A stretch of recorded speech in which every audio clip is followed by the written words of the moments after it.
Hello everyone and welcome back to another episode of my F1 23 MyTeam career mode. This is part 21 of the series. If you didn't miss the last episode around Imola, it was a great episode with Lando Norris claiming his 4th career win, looking like a championship favourite, and it was a 3-way battle for the win as well, and it was a good recovery from themselves after having a pretty poor qualifying in the end, not making it to Q3. And now as we take a look at the performance charts, as you can see there, Aston Martin have made some great gains and have put themselves right up there in the top, and we've also jumped a few teams as well, so we put ourselves right in the midfield mix as well there. So as you can see, they're pretty close to Alpine and Williams as we now head ourselves straight into practice here. Monaco is one of those circuits where you just got to do laps. You got to pace will come with confidence around the circuit, and luckily I kind of seem to gel pretty well with this circuit. So I don't know if it's just the close proximity of the walls that I'm a bit more comfortable with, but we tend to have some half decent pace around as we now go straight into the race strategy program, and immediately on the pace, on the money, we're going to cross the line about 3/10 up on the predicted lap times that we should be hitting. So immediately finishing the program in the purple, and now straight into our second program. As you can see, they're currently sitting 5th after doing that few laps on the medium tyre, but now we're on the hard tyres doing this program and we go purple straight off the bat into on our first lap, which is always an excellent sign. And now on the qualifying pace, not really expecting to get purple in this one, but as you can see, we're nearly there on the money, only 0.08 of a second down on what they wanted, so not too bad, but that was still good enough to put ourselves P1 in the session, 0.06 of a second faster than Oscar Piastri and Lando Norris. So it was a McLaren 2-3, so they seem to definitely have some pace as well. As you can see that Alex Albon also finishing P11 on the soft tyre as well, 0.7 of a second down, so definitely some pace in both Brabham cars actually early on, so definitely hoping that we can do well in qualifying here and try and get ourselves the best starting position as possible. Remember, it is extremely difficult to be overtaking around Monaco, as now in qualifying this is going to be the end of our first flying lap. And coming onto this straight, we're going to get a tiny little bit of wheel spin, but definitely not really enough to affect us too much. And we go fastest overall ahead of George Russell, and now just grabbing a little bit of understeer actually going through to back, and it's actually thrown us into the wall. So we were definitely on for a half decent lap there, as you can see, going purple in the first sector. And George Russell, Max Verstappen, and Kevin Magnussen in the Haas are your top 3 in qualifying 1. Ourselves are very lucky to actually make it to Q2, finishing P15. Alex Albon showing great pace, finishing P9.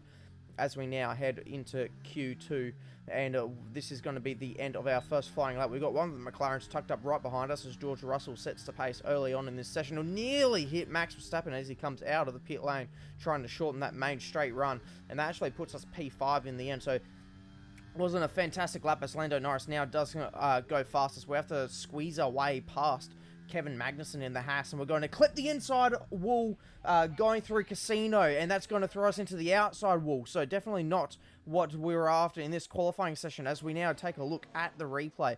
So did run a little bit wide, and I just turned in a tad too early, and that was enough to rip off the front end of the car. Now this is on board with Oscar Piastri, so he was the McLaren tucked up right behind us, and he's very lucky to actually not collect us as well. So definitely a very unfortunate way to end qualifying. This is really going to hamper any chance that we had of now actually just getting points. Would be a massive success if we could just get some points now, because we're going to be starting P16. So yeah, alright, so gaining any position is quite the win.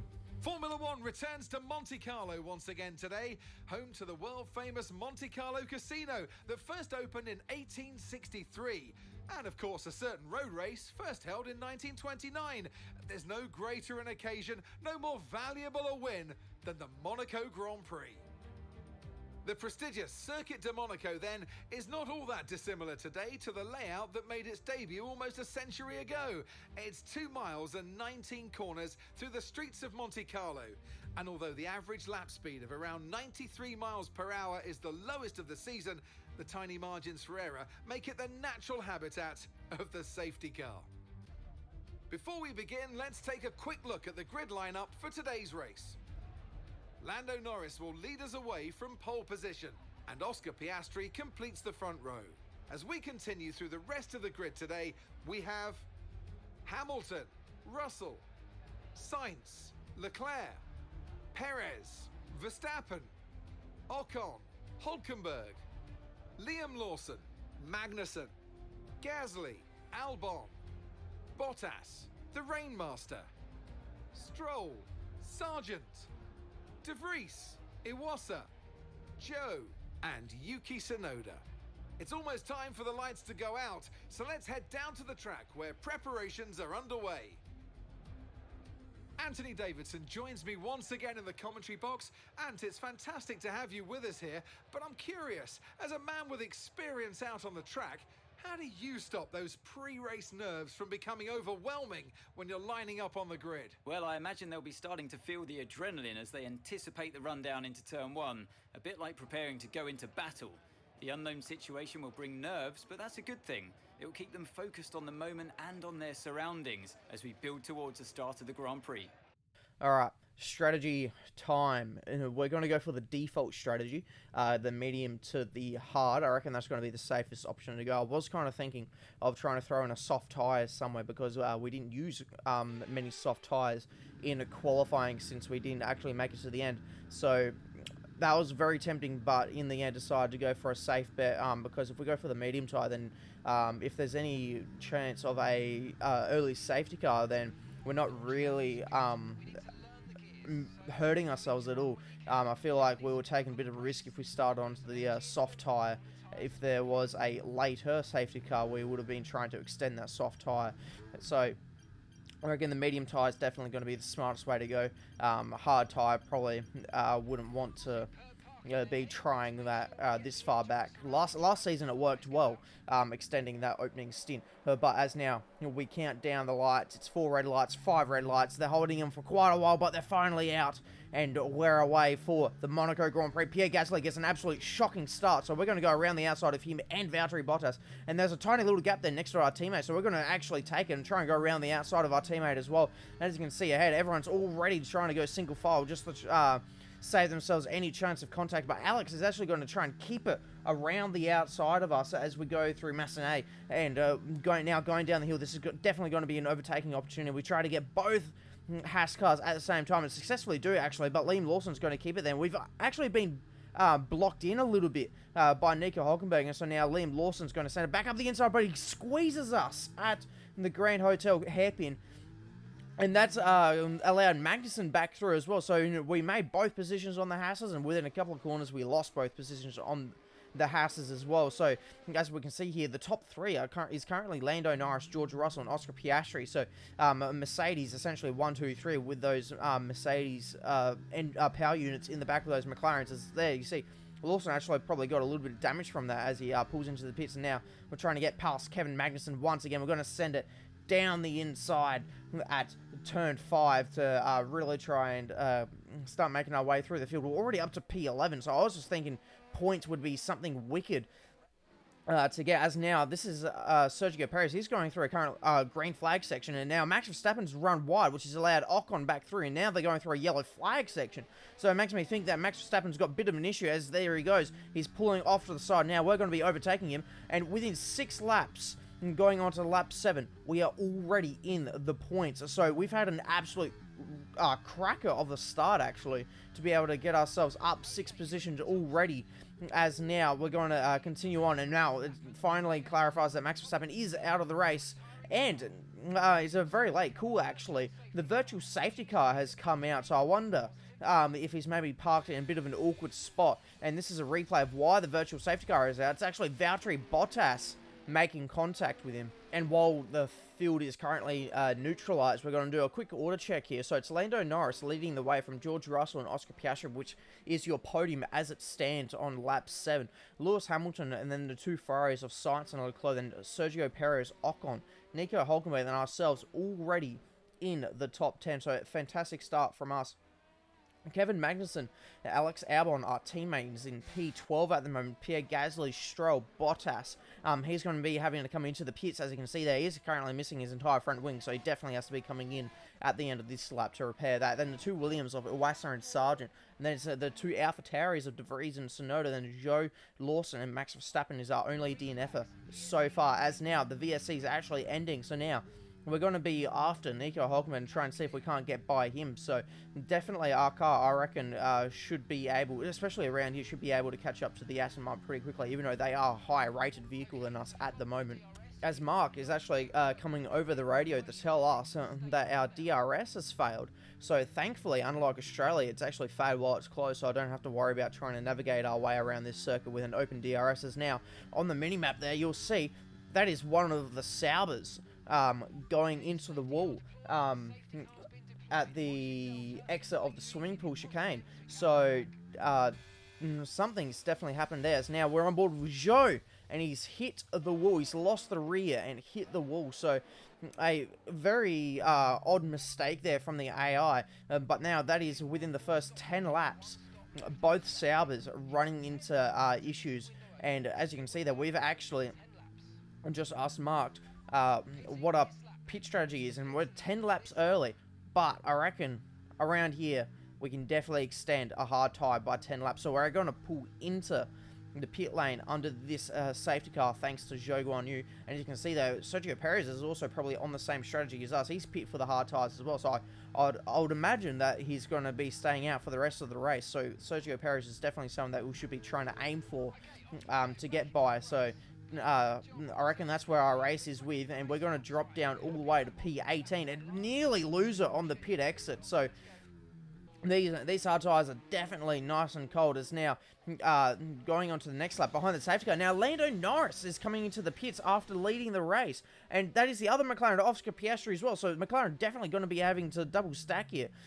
So a very strange strategy for them as well. As now I've actually now only just realised that there are so many cars in the pit lane. So now we're actually going to, under safety car, enable some ERS to try and make up all these positions, and we're going to start. Well, we came out of the pits in P17. We're now going to jump ourselves up to P13. So already gained quite a few positions on these fresh hard tyres. And now, while we're warming up the tyres as well, this safety car's got absolutely everything. You'll notice Oscar Piastri and Charles Leclerc have got by Nico Hulkenberg, who was behind us. And now, Nico Hulkenberg is out of the session. So I wonder if he's had an oopsies. As you can see there, he's now down the escape road, or if he's had some sort of mechanical issue, and it is a mechanical issue. You can see the engine has let go under safety car, so very unfortunate for Nico Hulkenberg in the Aston Martin, and probably one of the only times you'll see an overtake without a penalty get done under a safety car. So as we now head back to the green flag, we're going to be behind Carlos Sainz, and as you can see there, we are gaining more positions. More cars on the safety car restart are now coming into the pit lane, so I don't know what the AI are doing, but they're absolutely botching this strategy, as now we are desperate to get by Carlos Sainz. And so as we did on Max Verstappen last season, we're going to try and send it up the inside at turn 8, going into the tunnel. So catching Carlos napping a little bit there, and now, as you can see, a few laps later, we have caught up to this absolute train behind Stroll, who's got Perez stuck behind as well. So remember, Perez is definitely one of the drivers we're trying to get past in this race, as he's also on the hard tyres, and we're going to send it down the inside at turn 1 on Lando Norris, who's on the soft tyre, fresh soft tyre actually. So we're definitely showing great pace at the moment on these hard tyres compared to McLaren, which is the fastest car on the grid on the soft tyres. As now we're desperate to try and get past Sergio Perez. We're getting great runs out of the corner, but none of these little straights after each corner is just big enough for us to get by. And you can just see how much Stroll and Perez are actually faster coming out of the corners sometimes. And we try and take a little look around the outside of Rasgas, but that's definitely not going to be happening. And now with the aid of DRS, hopefully we can try and make something work here. Sergio Perez is going a little bit defensive, so we're going to go around the outside of turn 1 and see what we can make. And we nearly go into the outside wall, definitely climb over the curb, so we were probably millimeters from that wall, but we get the move done on Sergio Perez. And so the one driver that I reckon is in our race at the moment, we have now got by. So it didn't take a very long at all to be able to catch up to Stroll, and we're going to go around the outside now at the Nouvelle chicane. And that was a pretty easy overtake in there. Just double checking though the vehicle condition after using a little bit of curb there. And as Mark loves to do, he's now just letting us know that our internal combustion engines copped a little bit of wear. So definitely just another thing to think about in this race, as now we've caught up to the back of Pierre Gasly. and we're going to be looking to try and get by him pretty quickly. Going into turn 1, though, we can't get by him, but now going a couple of laps later, we're going to breeze past him down the straight, but he's going to be much later on the brakes than us, so we're going to send it around the outside, try and get a bit of a better exit, a little bit of wheel spin, but it was still enough to be able to get by him on those worn medium tyres. And now, as you can see, ahead of us, Lewis Hamilton is coming into the pits, so this should give us the lead of the race. So now, the rest of the race for us on these now worn hard tyres is going to be the try and defend from this man, Sergio Perez, the tyre whisperer. So, as you can see, it's only taken a few laps, but he's now closed to that about 2-second lead that we had over him. He's now closed it to less than a second, so he's definitely within striking distance if we make any sort of mistake. So very high pressure stuff now, as we have another DRS failure. So this car is falling to bits in this race, so definitely need to be trying to work on our durability at the moment and making sure that our parts are going to be able to last us. As now, it's the end of lap 31, and Sergio Perez is all over the back of us. He's only 2/10 behind us, and he's actually hit us. I know I braked a little bit early, but I'm just trying to save these tyres. But I wasn't expecting him to full-on rear-end us, and I actually reckon our rear wheels did slightly lift up in the air because for a very split moment, I locked all fronts. As you can see, they were from a little bit of smoke, and that was a massive hit. So I'm also hoping that we're not going to be getting any sort of rear wing damage, because that could be absolutely lethal, especially around here. Now, Sergio Perez, after having to repair that front wing and also change some tyres, he's going to find himself in P15. So a very costly mistake, because he could have very well been on for a possible race win here in that Tag Heuer Red Bull. But now he's outside of the points, as now the virtual safety car has come out. So it's going to be interesting to know why this one has come out, and this is why Logan Sargent, who was running in the points at the time, spins it out of turn 8 and loses his front wing. He also clipped the rear wing on the outside wall, so hopefully not too much damage, but that's enough to bring out the virtual safety car. And this time, it's not going to be out for as long as the first one. Remember, the first one was out for nearly a lap and a bit, so a much quicker VSC this time, and from there on, it's going to be very smooth sailing for us, and we're going to cross the line to win the Monaco Grand Prix from P16 on the grid. So a fantastic drive and taking full opportunity of everything that was brought our way. That safety car very well helped us, and the AI botching the strategy as Yuki Tsunoda gets driver of the day, and he finishes P2 in the end. So a fantastic drive from him. That everyone wants to win, and they've only gone and done it. What a fantastic result here at Monaco.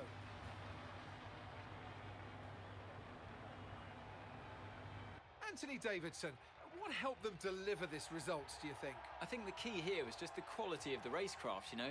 I mean, how many overtakes did they make overall? I'm sure we have a stat person keeping score somewhere, and it was fantastic to watch, wasn't it? This is a strategic sport at the end of the day, but it's always really gratifying to see close-fought battles on track. It's what all the fans are after. The faces on our top three look so incredibly happy as they make their way up to the podium. A much-deserved victory and a brilliant performance from them all. So a fantastic Monaco Grand Prix for ourselves, claiming our second career win.